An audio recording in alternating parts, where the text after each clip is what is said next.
Aboriginal Australians are believed to be the oldest population of humans living outside Africa, having emigrated to the Australian continent from parts of Africa and Asia over 50,000 years ago. They make up one of the two distinct groups of Indigenous people in Australia. The other distinct group is the Torres Strait Islanders. Before the invasion and colonization of Australia by the British in 1788, it is estimated that between 750,000 and 1.25 million Aboriginal Australians lived on the continent. However, the arrival of the Europeans came with doom, devastation, and destruction of the Aboriginals. By 1900, the number of Aboriginal Australians had fallen to just 93,000. Today, they make up just 3% of the Australian population. After wiping out the indigenous population in their thousands from their territories, the British invaders brought deadly diseases like measles, smallpox, and tuberculosis. These Indigenous Australians were kept apart from the rest of society, made to give up their traditions, and pressured to accept British customs. Many of them even had their children taken away. The structural obliteration of the Aboriginals reached its height through the policy of protection and assimilation that erased the heritage and history of Aboriginal Australians. This erasure would lead to a pivotal change in the lives of millions of people and have a tremendous impact on the history of Australia. But how did this erasure happen? What has become of the Aboriginal Australians? We shall answer all these questions and more in this episode.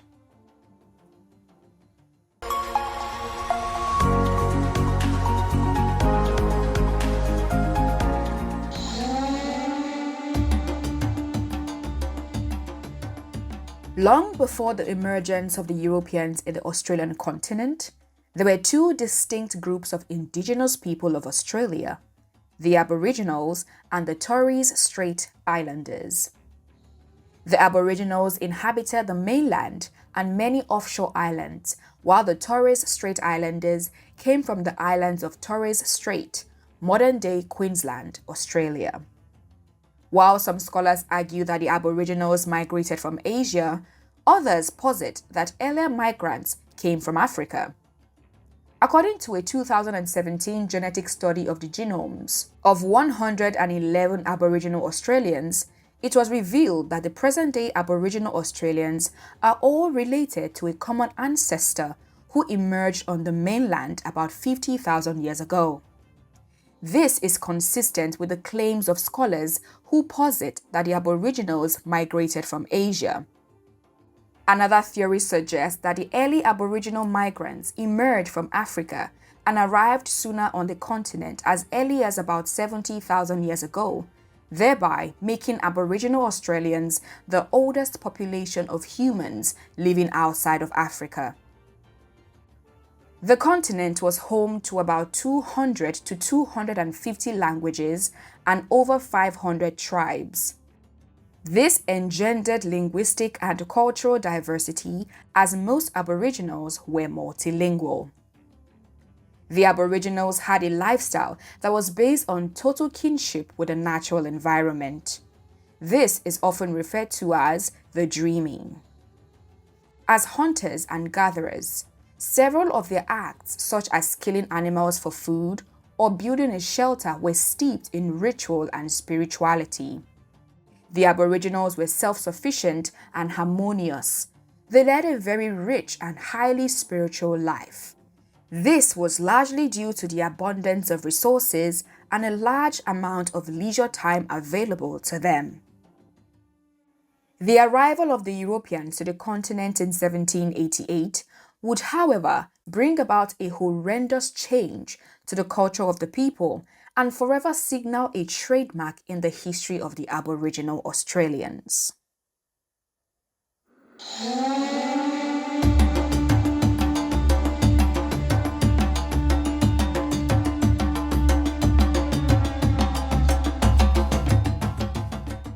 There are no specifics as to the exact date when the Europeans first set foot on the Australian continent.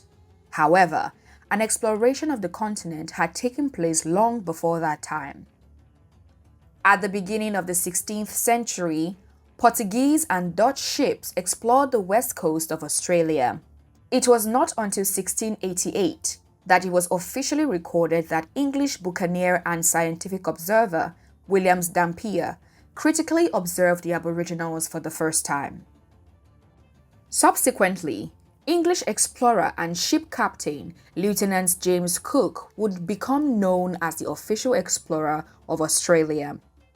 He arrived on the east shores of Australia in 1770, almost 100 years later. Cook's expedition to Australia was with the intent to possess the land if uninhabited, or by consent if inhabited. Either way, the land had to be taken under the possession of the British.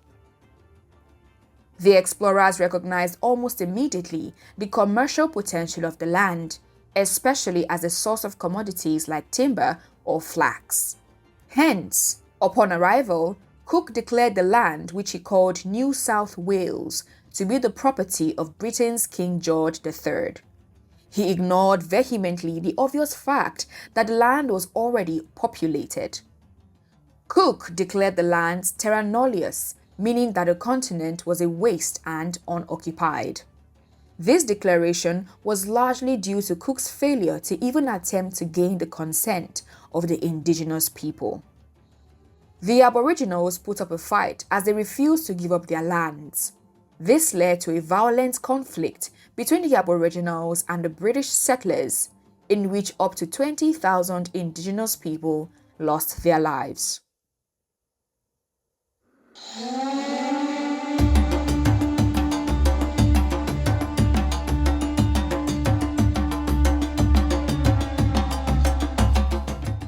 By 1778, 8 years after Lieutenant Cook reached Australia, the first English fleet, housing its captain and to-be governor, Arthur Phillips, arrived in Australia.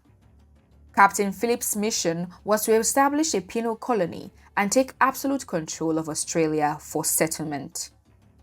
The invasion of Australia by the British came with devastating effects on the Aboriginals. This distinct group, having been isolated for thousands of years from the diseases that had raged through Europe and Asia, fell prey to the epidemic that ravaged their lands. The presence of the British brought an influx of deadly viruses transmitted by the sailors and convicts.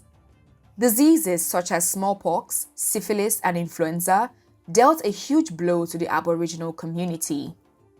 Having been isolated for thousands of years, they lacked the immune resistance against these diseases, and over half of the indigenous population fell to their death. The arrival of the British would not only cost the Aboriginals their lives, but also their autonomy and undisputed possession of the continent. There also arose a disruption of the Aboriginal culture, and violence towards the Aboriginals became common practice. The most devastating act against the Aboriginals was the policies of protection and assimilation, which birthed the Stolen Generations.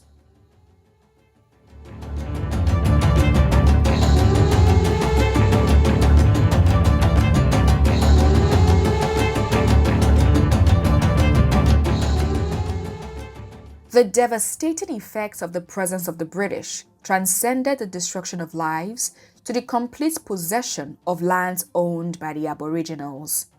It also meant a complete erosion of the traditional way of life of the Aboriginals. The European civilization was seen as superior to the traditional way of life of the Aboriginals. While the Aboriginals engaged in the dreaming, which meant that they felt some sort of kinships with their lands, the British engaged in exploitation, oppression, and forceful removal of the Aboriginals from their lands.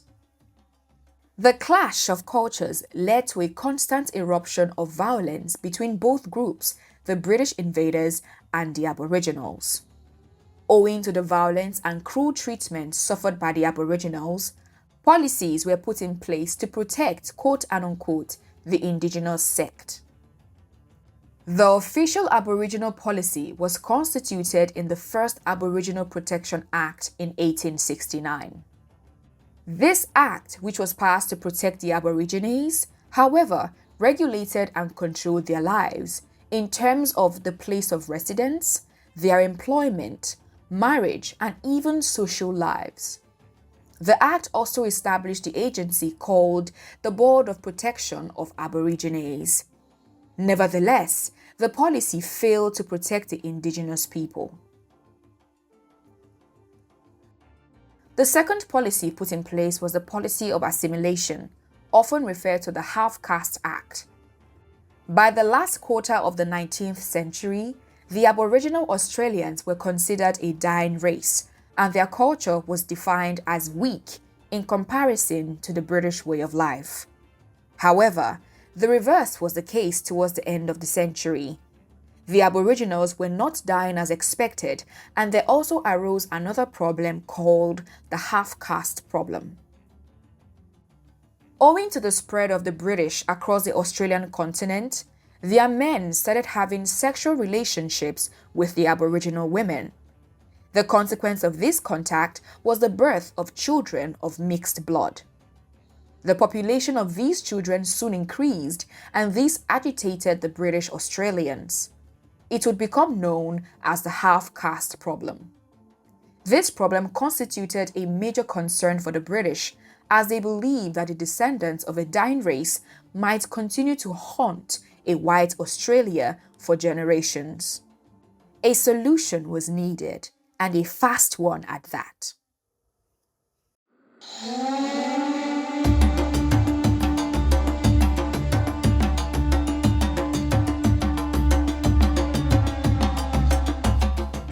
In 1886, the Half-Caste Act was passed. This act centered on the forceful removal of Aboriginal children from their families by the state and assimilation into the British culture. This strategy was simply to make the state the legal guardian of all children of Aboriginal descent.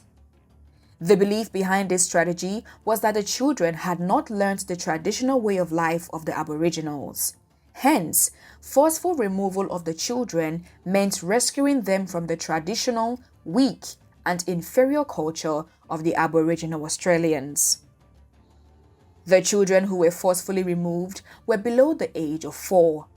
They were sent to a mission, a child welfare institution, or foster homes where they were given out to British families if sufficiently light-skinned. Between 1918 and 1970, the policy of assimilation led to a staggering amount of about 33% of Aboriginal Australian children being forcefully removed from their homes. These children would become known as the stolen generations. They were assimilated into the superior British culture. These children were forbidden from speaking their native languages, and oftentimes their names were changed. This forceful separation of Aboriginal children from their families was carried out under the pretense of a humanitarian concern for the welfare of Indigenous Australians. However, the devastating effects of this forceful removal and eventual destruction of Aboriginal culture and society remain to this day.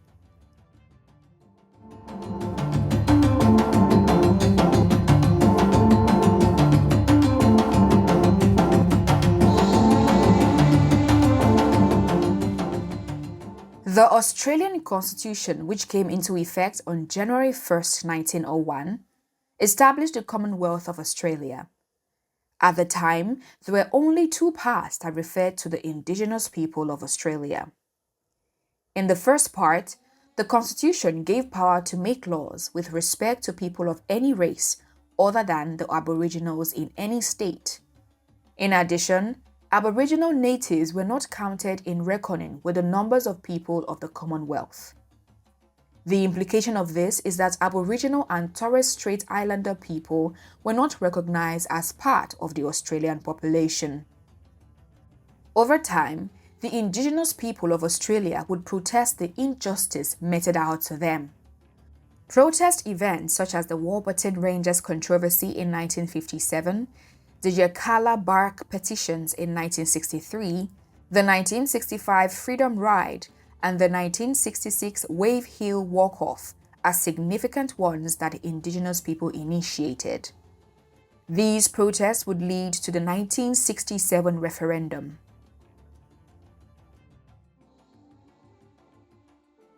On May 27, 1967, a resounding 90.77% of Australians voted yes, so that the Aboriginals and the Torres Strait Islanders will be counted as part of the population.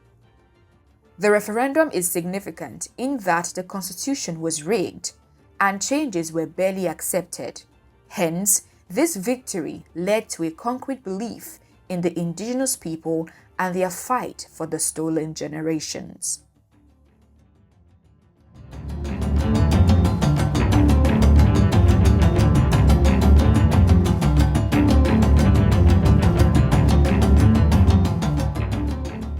The victory that the Indigenous people had recorded in the 1967 referendum led to a belief that they were being heard and recognized, and that their collective issues as a community were not being swept from the ground.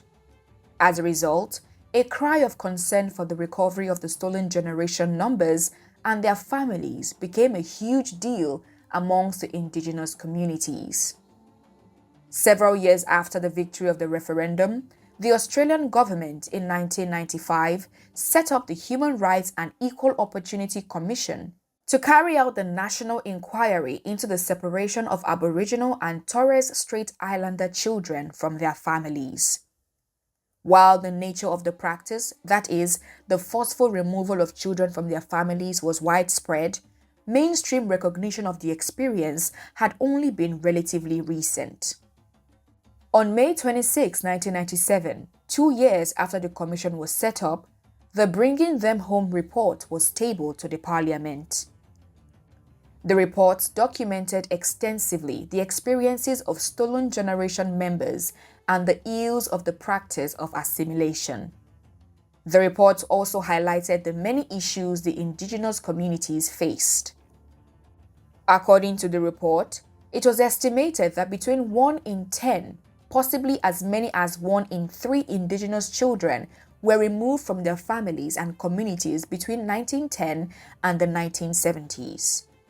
The report would go on to conclude that the forced removal of Aboriginal and Torres Strait Islander children was a gross violation of human rights and, in fact, a genocide. While the report clearly stated that some things cannot be adequately compensated, the Commission had 54 recommendations in the report. The recommendations were made to redress the impact of removal policies and address ongoing trauma. The recommendations included a National Sorry Day to be held every year and also possible monetary compensations, as well as measures for restitution. The first National Sorry Day, officially known as the National Day of Healing, was held on May 26, 1998, exactly 1 year after the tabling of the Bringing Them Home report to the Parliament. The Bringing Them Home report was crucial to the Aboriginal community, and the documentation of their story, especially via the mainstream media, led to a recognition of the sufferings of the community.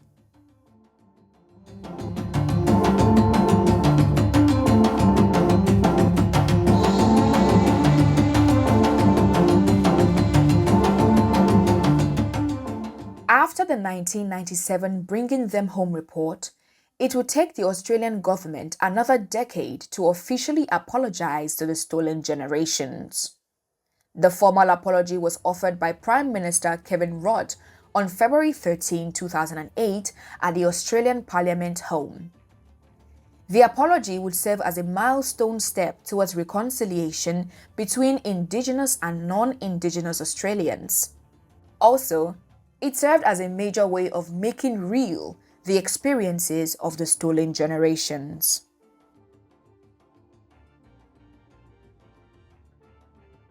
The catastrophic effects of the policies of protection and assimilation put in place by the Australian government, which led to the stolen generations, remain even to this day.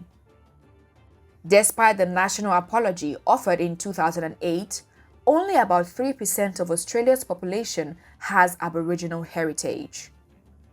The Australian government never made a treaty with its Aboriginal population, thereby making it the only country in the British Commonwealth not to have ratified a treaty with its Indigenous peoples.